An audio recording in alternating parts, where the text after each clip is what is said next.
40여 년이 넘은 과거의 일들을 추적하는 건 쉬운 일이 아니다. 더구나 증언자가 고령에 접어들어 가물거리는 기억을 복원하는 것 또한 쉽지 않다. 하지만 이 흩어진 기억들을 하나로 묶어 그날의 진실에 접근하는 건 누군가는 해야 할 일이다. 시사오늘은 지난 10여 년간 사실에 근거한 정치사를 기록하고자 증언자의 증언을 추적했다. 첫 번째로 유신의 심장을 겨눴던 김재규의 역사적 진실에 다가가 봤다.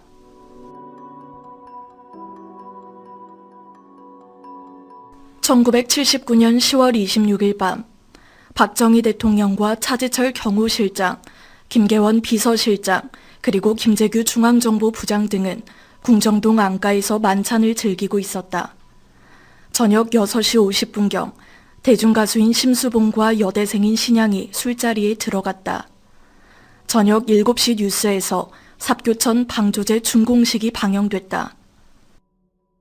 김재규는 밖으로 나가 부하들에게 거사 결행을 준비하라고 지시했다. 7시 20분경 박정희에 이어 차재철과 심수봉 등이 노래를 불렀다. 7시 35분쯤 주방에 있던 남효주가 들어와 김재규에게 귓속말을 했다. 김재규가 옆방으로 나가자 의전과장이었던 박선우가 준비 끝났다고 했다. 김재규는 술자리로 돌아오고 5분이 채 지나지 않은 지난 7시 40분경 김재규는 차지철을 향해 총격을 가했고 박정희의 이마에도 권총을 발사했다. 역사적 그날 박정희 대통령과 함께 유신체제도 막을 내렸다. 미국에 있었는데 그날 방송에서 박정희 대통령이 죽었다는 보도가 나왔어요. 국내 언론이 통제되던 실정이어서 각별한 관계에 있던 최영호에게 알려줬습니다. 하지만 최영호는 반신반의하는 모습이었습니다. 과거 민주화운동 청년연합을 결성하는 등 유월항쟁의 주역으로 꼽히는 더불어민주당 유기용 전 의원. 그날의 기억을 이렇게 회상했다. 그날 저녁이었지요. 친구들과 북한산인가 도봉산인가로 놀러 갔어요. 이상했어요. 그날따라 왜 그렇게 기분이 좋았는지 술을 엄청 많이 마셨습니다. 근처 후배네 집에서 자고 다음날 아침에 지하철을 탔죠. 숙취 때문에 선로에다 구토하고 아주 꼴이 말이 아니었어요. 앞에 누군가 신문을 읽고 있었는데 신문 바탕 위에 큼지막하고 시커먼 글자로 박정희 대통령 유고라고 쓰여 있는 거예요. 순간 유고? 유고가 뭐지?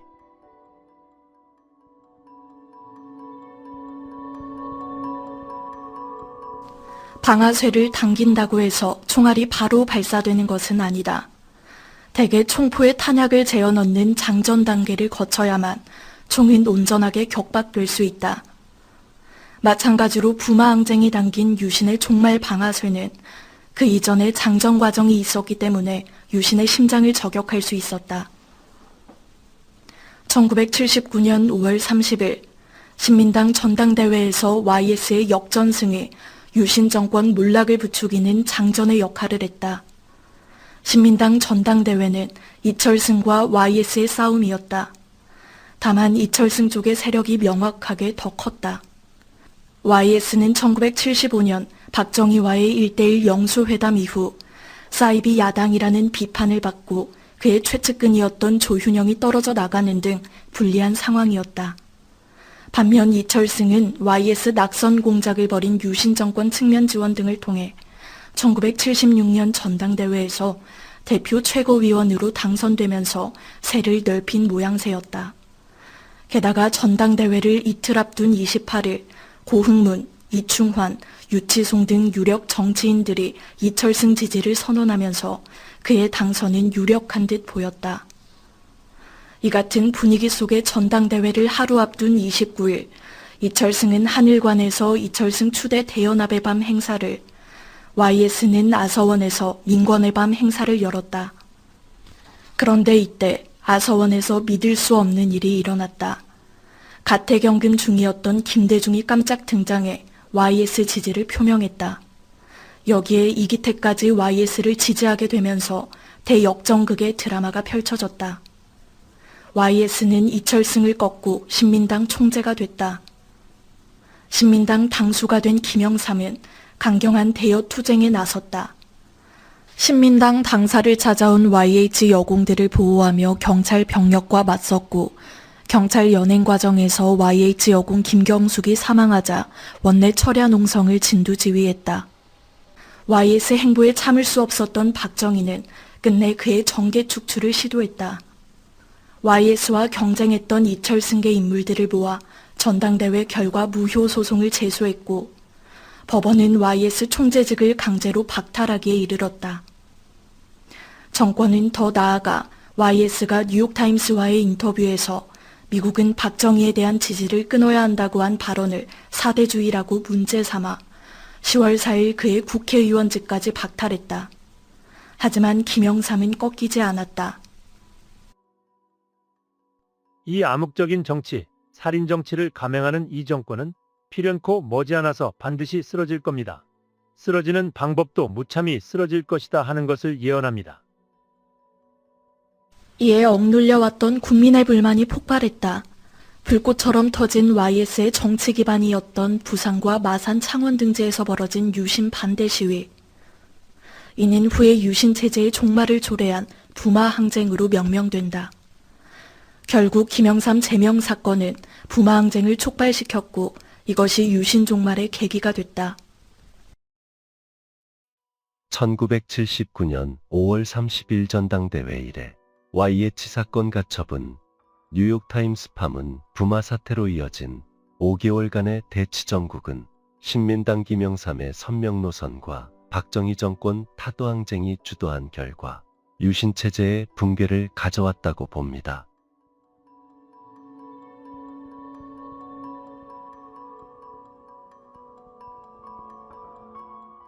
김재규의 유신 심장을 향한 격발은 유신 체제의 종말을 가져왔다. 그렇다면 격발은 우발이었을까? 박정희의 측근이었던 김종필 전 총리는 12.6 사태와 김재규에 대해 발작직 살인자가 법정에서 민주화 투사로 둔갑됐을 뿐이라며 우발임을 주장하고 있다. 그 즈음 박 대통령은 김재규를 경질하려 했습니다.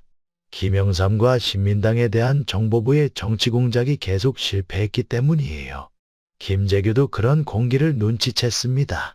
부마 사태를 잘 처리해 공기를 한번 바꿔보려 했는데 자지처리 사사건건 방해하고 있다는 피해의식에 젖어 있었다고 봐요.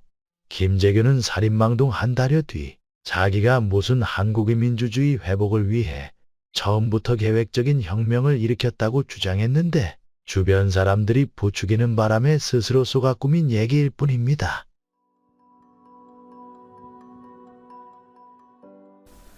김재규가 차지철과의 다툼 끝에 이날 만찬에서 술을 마시고 우발적으로 박정희를 살인했다는 주장이다. 이에 대해 김재규의 국선 변호인으로 잘 알려진 안동일 변호사는 어떻게 기억하고 있을까? 12.6 사건의 역사적 재판을 처음부터 끝까지 함께하면서 2005년 12.6은 아직도 살아있다. 2017년 나는 김재규의 변호인이었다를 펴낸 안동일. 그는 거사에 대한 생각은 분명 있었던 것 같다고 밝혔다. 김재규의 증언이기는 하지만 많은 정황 증거가 나온 바 있다며 계획설에 힘을 실었다. 1972년 유신 선포 당시 3군 단장이었던 김재규는 아무리 한국적 민주주의라지만 이건 자유민주주의가 아니다라고 이미 생각하고 있었다고 합니다. 김재규는 대통령의 부대 방문 시에 단판을 지으려고 했어요. 통상 바깥쪽을 향하는 철조망을 안으로 향하게 미리 설치해서 박정희를 나가지 못하게 하고 읍소하려고 했다는 말입니다. 그 외에도 건설부 장관 시절 개양된 태극기가 늘어뜨려진 곳에 권총을 숨기는 등 박정희를 저격하려고 마음먹었던 시도가 이미 수차례 있었다고 했습니다. 또한 그의 휘호들을 보면 유독 1979년본부터 자유민주주의, 민주민권, 자유평등 등의 문장을 쓰기 시작합니다.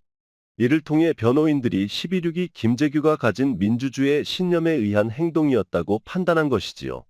또한 결정적으로 김재규가 사선 변호인단을 처음 만났을 때 녹음 테이프를 들어보면 거기서부터 이미 김재규는 혁명이라고 강조하고 있어요. 또한 금영 김씨 종친회 부회장이자 1979년 동력 자원부 차관보였던 김동규는 2009년 세상을 떠나기 전 시사오늘에 이 말을 남긴다. 1979년 10월 16일로 기억됩니다. 그날 저녁 한일식당에서 김재규를 만났습니다. 김재규가 이대로 두면 나라가 어찌 될지 모릅니다. 제가 역사 앞에 큰일을 할 생각입니다라고 말하는 겁니다. 그때 그 눈빛이 아직도 생생합니다. 순간 등에서 식은땀이 흘렀습니다. YS 측근 김봉조 민주동지회 회장도 김재규와 만난 일화를 들려주며 그의 행동은 우발이 아닌 계획의 무게를 뒀다. 김재규가 금령김씨 종친회 회장을 하던 날 나도 금령김씨니까 총회에 참석했습니다. 김재규가 광화문에 있는 자기 사무실에서 차나 한잔 하자고 해서 YS한테 일을 보고하고 부담 없이 찾아갔습니다. 김재규가 YS는 나라를 위해 큰 일을 할 어른입니다. 잘 모시세요라고 말해 나도 깜짝 놀랐습니다. 내가 만난 김재규는 자상하고 판단이 올바른 사람이었습니다. 그날도 차지철에 대한 사사로움 때문에 쏜 게 아니고 부마 사태로 말미암아 수습할 길이 없으니 박정희가 하야하는 수밖에 없다는 뜻의 권총을 쏜 거라고 봅니다.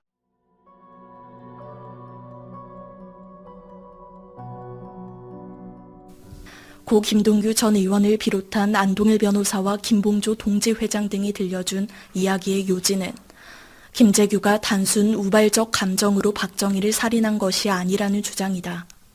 그들은 11.6 사태는 계획됐다고 확언했으며 나아가 김재규는 체제 전환을 꿈꿨던 양심범, 즉 열사로 보고 있었다. 김재규가 재평가되지 않으면 모든 역사적 논의는 껍데기입니다. 부마항쟁과 광주항쟁 중간에 김재규가 있어요. 김재규가 없었다면 부마가 광주처럼 됐을 겁니다. 부마도 광주도 나아가 우리 모두 김재규에게 빚을 졌습니다. 진정한 혁명에 대한 역사적 의식을 환기할 때입니다.